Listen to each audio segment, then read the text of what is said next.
Halo everyone, perkenalkan nama saya Hela Salsabila dari kelas 10-5. Saya akan menjelaskan tentang ilmu ekonomi. Ilmu ekonomi sebagai ilmu yang memenuhi usaha-usaha manusia dalam memenuhi kebutuhan yang tidak terbatas dengan daya yang terbatas. Ilmu ekonomi dibagi menjadi 8 cabang, yakni ekonomi moneter, ekonomi publik, ekonomi industri, ekonomi internasional, ekonomi regional, ekonomi sumber daya alam, ekonomi sumber daya manusia, dan ekonomi syariah. Kata ekonomi berasal dari bahasa Yunani, yakni oikonomia. Oikonomia berasal dari oikos dan nomos. Oikos artinya rumah tangga dan nomos artinya peraturan. Aturan dan hukum oikonomia adalah aturan masyarakat sebagai hukum kodrat yang menetapkan rumah tangga yang baik. Paul A. Samuelson menyatakan bahwa ilmu ekonomi adalah suatu studi tentang cara orang-orang dan masyarakat membuat pilihan.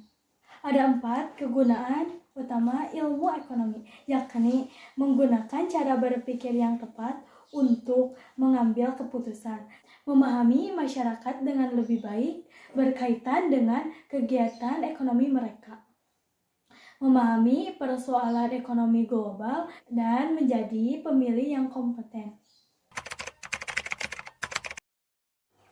Kelangkaan menurut Sanford Muhajir adalah sumber masalah ekonomi modern seperti pengangguran, kemiskinan, dan inflasi.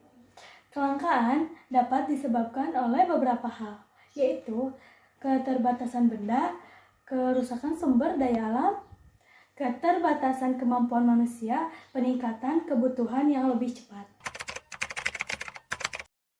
Dalam menentukan pilihan, ada beberapa hal, yaitu analisis biaya peluang, analisis biaya manfaat, mengidentifikasi faktor kegiatan ekonomi, menyadari trade-off, berpegang kepada prinsip ekonomi. Salah satu cara untuk mengatasi ekonomi kondisi adalah dengan menetapkan skala prioritas kebutuhan yang lebih penting. Itu saja pemaparan detail tentang ekonomi dari saya. Wassalamualaikum warahmatullahi wabarakatuh.